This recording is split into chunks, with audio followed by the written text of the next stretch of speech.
Morning, good morning. Good morning mga kababayan. Mag-ihaw muna tayo ng baboy. Yan, ihaw na. Yan. Papatingas muna tayo mga kababayan. Yan, papatingas tayo ng baboy.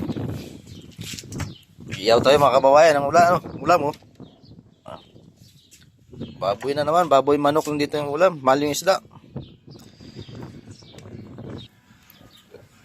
Yan mga kababayan, mapuy na.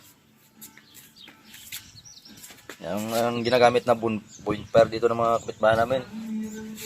Yan ang mga bubong nila oh. Yung mga labasan ng usok. Kasi pag taglamig ano yan, dapat di nga sila sa loob ng bahay.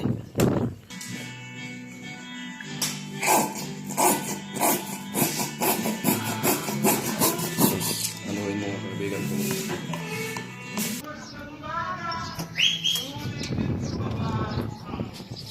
Kasi ang apoy oh.